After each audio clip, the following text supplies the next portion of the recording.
Terima kasih. Selamat berjumpa kembali bersama saya, Mukti Wibowo.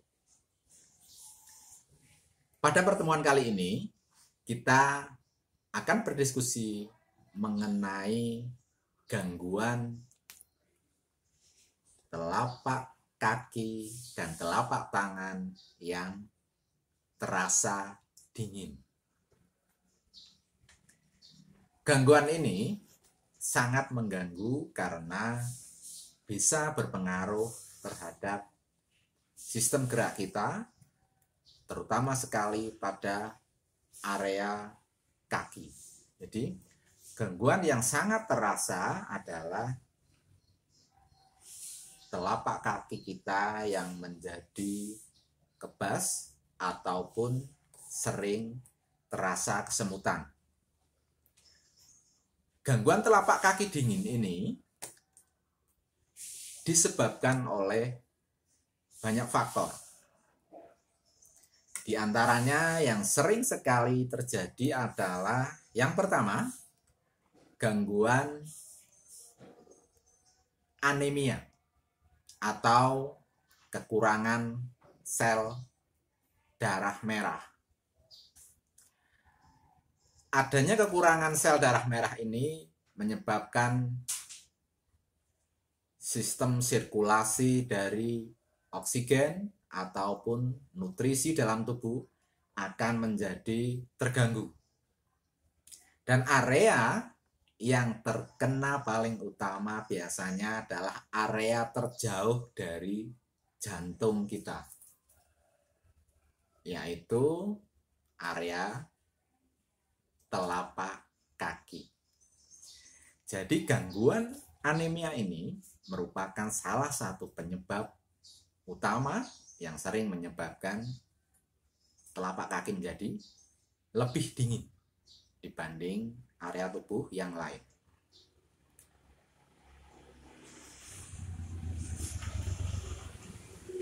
Penyebab yang kedua adalah gangguan hormonal, yaitu hipotiroid.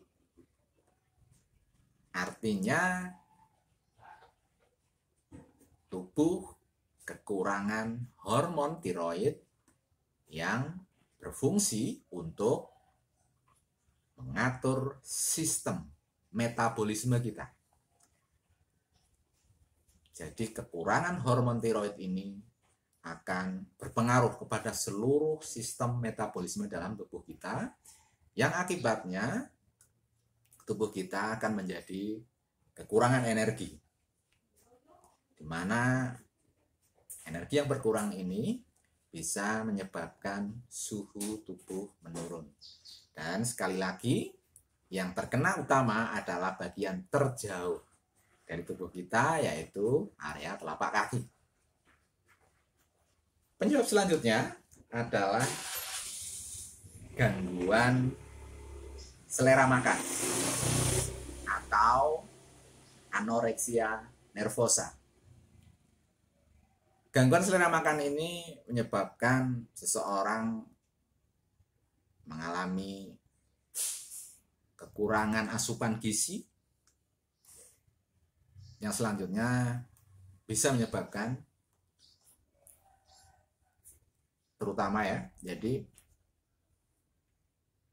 berat badan yang akan menurun drastis. Salah satunya juga akan menyebabkan suhu tubuh turun karena metabolisme yang kurang asupan gizi, jadi kekurangan asupan gizi. Ada juga penyebab lain seperti penyakit renal.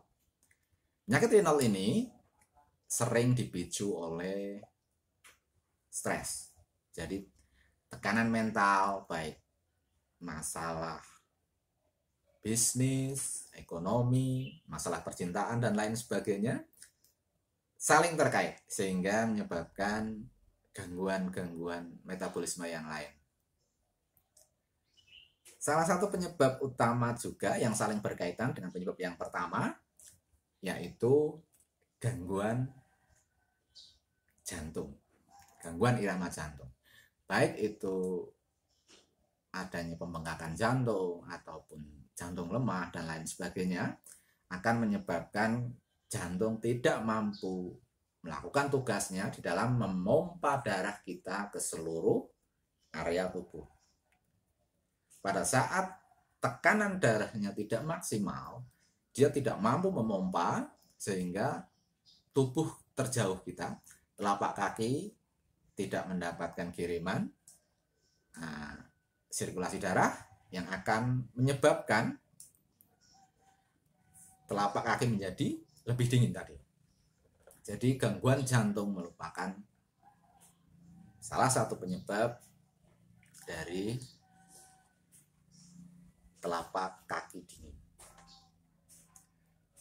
Penyebab yang lain lagi, dan ini cukup sering terjadi, adalah gangguan viskositas darah atau kekentalan darah.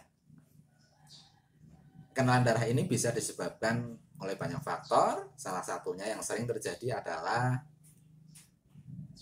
kolesterol. Jadi kandungan kolesterol yang tinggi akan menyebabkan darah kita mengental, yang akibatnya harus didorong lebih kuat oleh jantung tadi.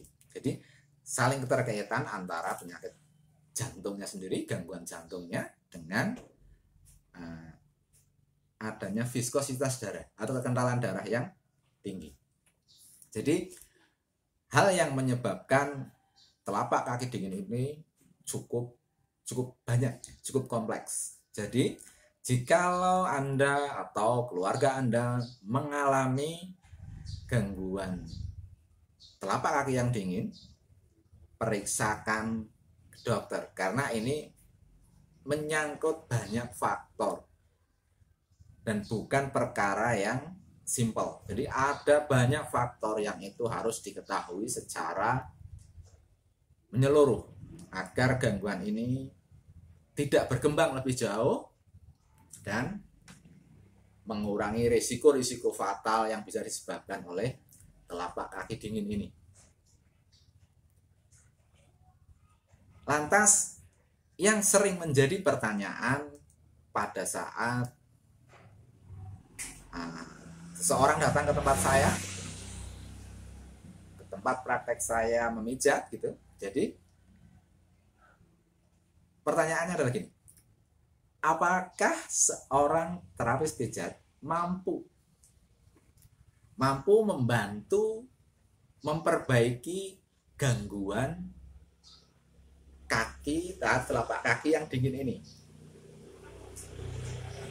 Apa saja yang bisa dilakukan oleh seorang terapis pijat menghadapi pasien dengan gangguan telapak kaki dingin ini? Pertanyaan ini cukup banyak yang diajukan ke saya, baik lewat WA, lewat Facebook, Messenger, dan lain sebagainya, yang menanyakan hal ini. Apakah seorang terapis pijat dapat membantu mengurangi gangguan telapak kaki dingin ini? Sesuai dengan pengalaman saya sebagai terapis pijat, sebenarnya seorang terapis pijat hanya mampu menangani sebagian dari penyebab telapak kaki dingin ini tadi ya, yang tadi ada cukup banyak. Salah satu yang bisa dilakukan oleh seorang terapis pijat, hal apa saja yang bisa dilakukan terapis pijat untuk membantu seseorang yang menderita gangguan telapak kaki dingin ini? Disinilah letak peran serta jadi seorang terapis pijat membantu gangguan telapak kaki dingin. Hal yang bisa dilakukan adalah membantu merelaksasi semua otot-otot yang berhubungan dengan pernafasan. Jadi, meringankan kerja jantung dengan cara merelaksasi otot-otot yang berkaitan dengan proses bernafas. Jadi, baik proses inspirasi ataupun ekspirasi. Ada banyak otot yang perlu direlaksasi untuk membantu gangguan ini. Otot-otot tersebut antara lain ya, jadi otot yang dia berorigin di area sterno, jadi membantu menarik rongga dada menjadi lebih terbuka, yaitu otot SCM, otot sternocleidomastoid yang ada di area leher. Otot sternocleidomastoid juga dibantu oleh otot yang ada di belakangnya, yaitu otot scalene, yang sama-sama juga membantu untuk membuka atau menarik rongga dada menjadi lebih terbuka dengan cara menarik ke atas. Otot yang lain yang terlibat dalam sistem pernafasan kita adalah otot serratus anterior. Otot ini berada di bawah ketiak kita, dia di arah sini, yang ke depan. Otot ini sangat membantu dan sangat berperanan di dalam proses inspirasi pada saat kita melakukan bernafas, gitu ya. Jadi selain itu ada otot lagi yang berdekatan dengan otot serratus anterior yang ada di area dada kita, yaitu otot pectoralis major dan otot pectoralis minor. Otot ini adalah otot utama yang ada di area dada kita.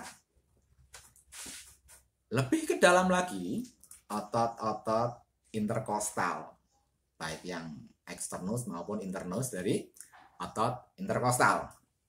Jadi otot interkostal ini bisa dipijat, jadi membantu proses mudahnya bernafas. Dan yang penting lagi, ada satu otot yang lain lagi, yaitu otot diafragma. Otot ini berada di antara rongga dada dan rongga perut. Jadi otot pembatas di arah dalam tubuh kita yang membantu proses bernafas. Jadi seorang terapis pijat mampu untuk membantu merelaksasi semua otot-otot terutama yang ada di area dada, terutama otot SCM, scalene, serratus anterior, pectoralis major dan minor, otot intercostalis, dan otot diafragma. Itulah yang bisa dilakukan oleh seorang terapis pijat. Jadi, jikalau ada pertanyaan, apakah seorang terapis pijat mampu untuk membantu meringankan gangguan telapak kaki dingin ini? Itulah adanya. Jadi jikalau Anda atau keluarga Anda mengalami gangguan, berkonsultasilah dengan dokter karena banyak faktor pemicunya, dan Anda juga harus meminta bantuan seorang terapis pijat untuk merelaksasi seluruh otot yang ada di area dada yang membantu proses bernafas. Jadi otot-otot dalam sistem pernafasan kita. Itulah hal yang bisa dilakukan oleh seorang terapis pijat. Terima kasih. Semoga tayangan kali ini bisa menjadi sebuah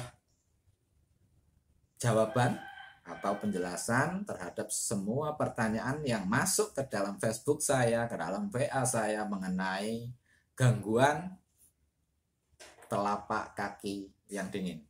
Terima kasih, salam sehat dari saya, Mukti Wibowo.